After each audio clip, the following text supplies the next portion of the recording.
الحمد لله كفى وسلام على عباده الذين اصطفى أما بعد فأعوذ بالله من الشيطان الرجيم بسم الله الرحمن الرحيم ولا تقولوا لمن يقتل في سبيل الله أموات بل أحياء ولكن لا تشعرون صدق الله العظيم وقال رسول الله صلى الله عليه وسلم طوبى لمن آمن بي ورآني مرة وطوبى لمن آمن بي ولم يرني 7 مرار أو كما قال عليه الصلاة والسلام۔ میرے بھائیوں، محترم بزرگوں اور دوستوں، حضور اکرم صلی اللہ علیہ وسلم کی سیرت طیبہ اور سیرت طیبہ کے متعلق عنوانات سے بات چل رہی ہے۔ حضور اکرم صلی اللہ علیہ وسلم کا مدینہ المنورہ ہجرت کرنا اور مدینہ کا سارے عالم کے لیے مرکز بننا، اس چیز کا تذکرہ چل رہا ہے۔ آپ علیہ السلام سے جس طرح لوگ بنفس نفیس خود آ کر آپ سے دین اور دین کے احکامات سیکھتے تھے، اسی طرح مدینے سے صحابہ کو لے جا کر اپنے اپنے علاقوں میں دین کو سکھانے کے لیے صحابہ کو لے جایا کرتے تھے۔ بعض مرتبہ اس میں کوئی حادثہ بھی پیش آ جایا کرتا تھا، اسی سے متعلق پچھلے ہفتے تذکرہ کیا تھا۔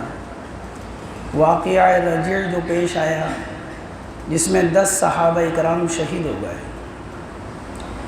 اسی سن 4 ہجری کے اندر ایک اور واقعہ اسی طرح کا پیش آیا تھا جس کو بئر معونہ کہا جاتا ہے۔ حضور اکرم صلی اللہ علیہ وسلم کے پاس اہل نجد کی طرف سے ایک شخص عامر بن مالک جسے ابو البرا کہا جاتا تھا، اللہ کے نبی علیہ السلام کی خدمت میں آیا اور آپ علیہ السلام کو ہدیہ پیش کیا۔ آپ نے اس ہدیے کے قبول کرنے سے انکار کر دیا۔ آپ نے اس کو اسلام کی دعوت پیش کی، اس نے نہ تو اسلام کو قبول کیا، نہ اسلام کا رد کیا، نہ انکار کیا، بلکہ یوں کہا کہ آپ میرے ساتھ اپنے صحابہ میں سے کچھ میرے علاقے کے اندر بھیج دیں تاکہ یہ لوگ میرے ساتھ جا کر وہاں ہمارے قبیلے کو دین اور دین کے احکامات بتائیں تو شاید وہ لوگ مسلمان ہو جائیں۔ اللہ کے نبی علیہ السلام نے فرمایا کہ نجد والوں کی طرف سے مجھے میرے صحابہ پر تکلیف اور مضرت کا اندیشہ ہے کہ کوئی تکلیف نہ پہنچا دے۔ تو اس عامر بن مالک جسے ابو البرا کہا جاتا تھا، اس نے کہا کہ میں اس کا ذمہ دار ہوں، میں ضامن ہوں، میری ذمہ داری ہے۔ اللہ کے نبی علیہ السلام نے 70 صحابہ جو قراء کہلایا کرتے تھے، قاری، حافظ، اصحاب صفہ میں سے 70 صحابہ آپ علیہ السلام نے منتخب کیے، جن میں سے 4 صحابی تو مہاجرین میں سے تھے اور باقی سارے صحابہ انصار میں سے تھے۔ یہ صحابہ کرام کی جماعت وہ متبرک جماعت تھی 70 صحابہ کی، جو دن کے اندر جنگلات میں سے لکڑیاں چنا کرتے تھے، اس کو فروخت کیا کرتے، اور جو مہمان اللہ کے نبی علیہ السلام کے لیے آیا کرتے تھے ان کے کھانے کا انتظام کرتے تھے۔ یہ وہ متبرک جماعت تھی اصحاب صفہ کی کہ جو رات کے اندر اللہ کے سامنے قیام کیا کرتے، نماز پڑھا کرتے، اللہ کے سامنے کھڑے ہوا کرتے تھے۔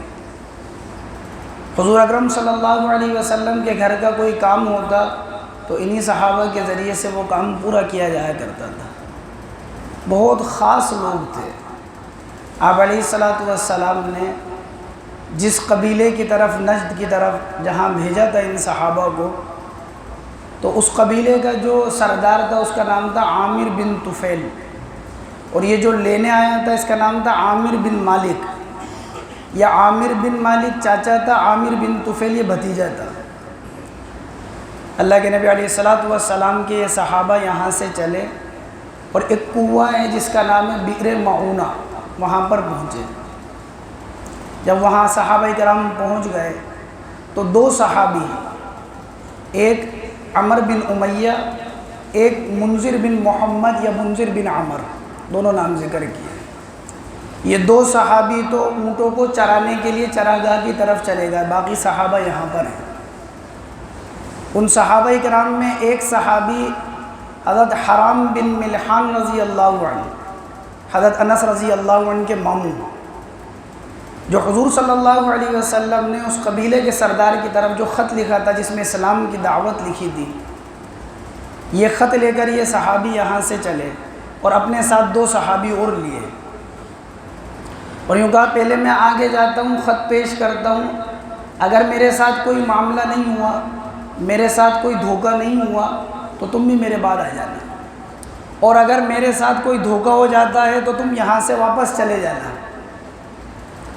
جب یہ حضرت حرام بن ملحان رضی اللہ عنہ جب یہ خط لے کر پہنچے تو عامر بن طفیل جو سردار تھا اس نے خط کو دیکھا بھی نہیں، ہاتھ میں بھی نہیں لیا، اور ایک آدمی کو اشارہ کیا۔ اس شخص نے حضرت حرام بن ملحان رضی اللہ عنہ کے پیچھے سے نیزہ مارا جو بدن میں آر پار ہو گیا۔ آپ کی زبان مبارک سے الفاظ نکلے، اللہ اکبر فزت ورب الکعبہ، رب کعبہ کی قسم میں تو کامیاب ہو گیا۔ عامر بن طفیل نے اپنے لوگوں کو جمع کیا، انہوں نے کہا میری مدد کرو، یہ جو 70 لوگ آئے ہیں ان کو بھی قتل کرنا ہے۔ لوگوں نے کہا کہ تیرے چاچا نے ان کو امان دی ہے، عامر بن مالک نے، ہم ایسا نہیں کر سکتے۔ تو اس نے آس پاس کے قبیلے کے لوگوں کو لیا، زکوان، عصی، لعل، یہ جو قبیلے کے آس پاس کے اندر ان کو لیا، اور ان 70 صحابہ کرام رضوان اللہ تعالیٰ علیہ مجمعین کے اوپر حملہ کیا۔ یہ 70 صحابہ اور وہاں ایک بہت بڑی جماعت، آخر کب تک مقابلہ کرتے؟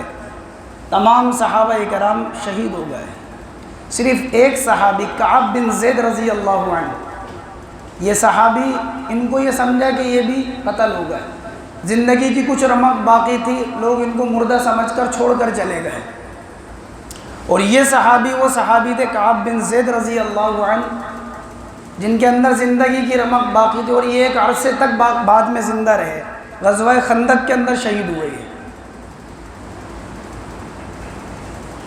وہ جو دو صحابی اونٹ کو چرانے گئے تھے، عمر بن امیہ اور منذر بن عمر، انہوں نے دیکھا کہ آسمان کے اندر مردار خور جانور اڑ رہے ہیں، گدھ وغیرہ، ضرور کوئی واقعہ پیش آیا ہے۔ جب انہوں نے یہاں پر آ کر دیکھا تو دیکھا کہ سارے صحابہ شہید ہیں۔ ایک صحابی نے ان میں سے کہا، عمر بن امیہ نے، کہ ہم یہاں سے واپس چلتے ہیں اور حضور اکرم صلی اللہ علیہ وسلم کو اس واقعے کی اطلاع دیتے ہیں کہ آپ کے چہیتے صحابہ، قراء، قاری، حافظ قرآن، ان صحابہ کے ساتھ یہ معاملہ کیا، ان لوگوں نے دھوکے کا معاملہ کیا۔ دوسرے صحابی نے کہا، منذر بن عمر نے، کہ حضور کو تو اس کی اطلاع ہو ہی جائے گی، میرا دل تو یہ چاہتا ہے جس طرح میرے یہ ساتھی شہید ہو گئے راہ خدا کے اندر، اس طرح میں بھی اللہ کے راستے کے اندر شہید ہو جاؤں۔ ہم واپس جا کر کیا کریں گے؟ ہم تو ان سے مقابلہ کرتے ہیں، اور ان دونوں نے مقابلہ کیا۔ یہ جو صحابی تھی جنہوں نے کہا میرا دل چاہتا ہے شہید ہونے کا، یہ بھی شہید ہو گئے۔ ایک صحابی بچے، ایک صحابی بچے صرف، حضرت عمر بن امیہ۔ یہ جو صحابی تھے ان کو گرفتار کر لیا اور غلام بنا لیا۔ بعد کے اندر عامر بن طفیل جو شخص تھا، اس نے اپنی ماں کی منت کے اندر ان کو آزاد کر دیا تھا۔ یہ 70 صحابہ کرام کا جو واقعہ جب پیش آیا، ان میں ایک صحابی تھے حضرت عامر بن فہیرہ رضی اللہ عنہ۔ یہ عامر بن فہیرہ رضی اللہ عنہ وہ صحابی ہیں جن کو حضرت ابوبکر صدیق رضی اللہ عنہ نے غلام تھے خرید کر آزاد کیا تھا۔ یہ عامر بن فہیرہ رضی اللہ عنہ وہ صحابی ہیں جب اللہ کے نبی علیہ السلام اور حضرت ابوبکر صدیق رضی اللہ عنہ غار حرا کے اندر موجود، غار ثور کے اندر موجود تھے، جب ہجرت کر کر جا رہے تھے تو وہاں پر بکریوں کو چرانے کے لیے آتے تھے، تاکہ بکریوں کے دودھ کا انتظام اللہ کے نبی علیہ الصلوۃ والسلام کے لیے کر دے۔ یہ وہ صحابی تھا عامر بن فہیرہ رضی اللہ عنہ۔ ان کو جس نے قتل کیا اس کا نام تھا جبار بن سلمہ۔ اور اللہ کا کرنا دیکھیں آپ، جب ان کو شہید کیا گیا تو ان کی نعاش زمین سے اٹھی اور آسمان تک گئی، بخاری کی روایت کے اندر آتا ہے، اور پھر واپس زمین کے اندر آئی ان کی نعاش۔ عامر بن فہیرہ رضی اللہ عنہ، جب ان کو شہید کیا گیا تو ان کی زبان سے بھی یہ لفظ نکلے تھے، فزت ورب الکعبہ، رب کعبہ کی قسم میں تو کامیاب ہو گیا۔ جبار بن سلمہ جس نے قتل کیا تھا، جب اس نے سنا کہ یہ کامیابی کی بات کر رہا ہے تو پوچھا اپنے پاس والے سے، یہ کون سی کامیابی کی بات کر رہا ہے؟ تو شہید ہو گیا، کامیاب تو میں ہوا کہ میں نے اس کو قتل کر دیا، یہ جنت کی کامیابی کی بات کر رہا ہے۔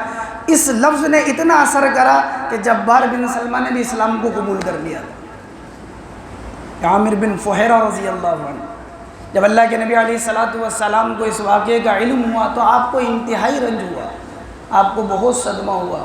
آپ نے اپنے صحابہ کرام کو اس بات کی اطلاع دی، اور یہ موقع تھا وہ موقع کہ جو فجر کی نماز میں ہم قنوت نازلہ پڑھتے ہیں، کہ جب مسلمانوں کے اوپر کوئی حالات آ جاتے ہیں، دشمنان اسلام کی طرف سے حملہ ہو جاتا ہے، یا کوئی ایک عمومی آفت آ جاتی ہے، تو جب قنوت نازلہ جو پڑھی جاتی ہے وہ یہ موقع تھا۔ اللہ کے نبی علیہ الصلوۃ والسلام نے اس موقع پر قنوت نازلہ پڑھی تھی 1 مہینے تک، کہ 70 صحابہ شہید ہوئے تھے دھوکے سے، جن کو قتل کیا گیا، شہید کیا گیا۔ آپ نے نام لے کر قبیلوں کے، ذکوان، لعل، بنو لحیان، عصی، ان قبیلوں کے نام لے کر آپ نے نماز کے اندر بد دعا کری ان لوگوں کی 1 مہینے تک۔ جو قنوت نازلہ نماز فجر میں پڑھی جاتی ہے، دوسری رکعت کے اندر رکوع سے جب فارغ ہو جاتے ہیں، قومے میں کھڑے رہتے ہیں۔ قنوت نازلہ کا ثبوت احادیث سے ہے، بخاری کی روایت کے اندر ہے کہ آپ علیہ الصلوۃ والسلام نے 1 مہینے تک قنوت نازلہ پڑھی، اور بعض روایتوں سے معلوم ہوتا ہے کہ کسی موقع پر آپ نے 20 دن تک پڑھی، اور ایک روایت سے معلوم ہوتا ہے کہ آپ نے 40 دن تک پڑھی۔ اس لیے قنوت نازلہ کے اندر مسئلہ یہ ہے کہ جب تک حالات رہتے ہیں تب تک پڑھی جاتی ہے، چاہے وہ 1 ہفتہ ہو، چاہے وہ 1 مہینہ ہو، چاہے وہ 40 دن ہو، چاہے وہ 50 دن ہو، حالات جب تک رہتے ہیں جب تک قنوت نازلہ پڑھی جاتی ہے۔ ہاں، یہ ضروری نہیں ہے کہ مسلسل روزانہ پڑھی جائے، 1 مہینہ آپ نے مسلسل پڑھی، کبھی چھوڑ بھی دی جاتی ہے اور کبھی پڑھی بھی جاتی ہے۔ قنوت نازلہ جو نماز فجر میں پڑھی جاتی ہے، یہ خاص نہیں ہے جنگ کے ساتھ، بلکہ کوئی عمومی آفت اور کوئی عمومی مصیبت آ جاتی ہے اہل اسلام پر، اس وقت کے اندر بھی یہ قنوت نازلہ پڑھی جاتی ہے۔ قنوت نازلہ کے پڑھنے کا وقت فجر کی نماز کے اندر دوسری رکعت کے اندر پڑھی جاتی ہے، جب رکوع سے امام فارغ ہو جائے تو جب وہ دعا پڑھتا اللہم اہدنا فیمن ہدیت وعافنا فیمن عافیت وتولنا فیمن تولیت، پوری دعا، تو مقتدیوں کے لیے حکم ہوتا ہے کہ وہ آہستہ آہستہ آمین کہے جہاں جہاں امام روکے۔ قنوت نازلہ کے اندر ہاتھ چھوڑ کر اور ہاتھ باندھ کر دونوں طرح پڑھ سکتے ہیں۔ عمومی طور پر جب قومے کے اندر کھڑے ہوتے ہیں رکوع سے تو ہاتھ چھوڑ کر پڑھی جاتی ہے، لیکن دونوں طرح قول ہیں، دونوں طرح کر سکتا ہے، آدمی ہاتھ باندھ بھی سکتا ہے اور ہاتھ چھوڑ بھی سکتا ہے۔ اسی سے متعلق انشاءاللہ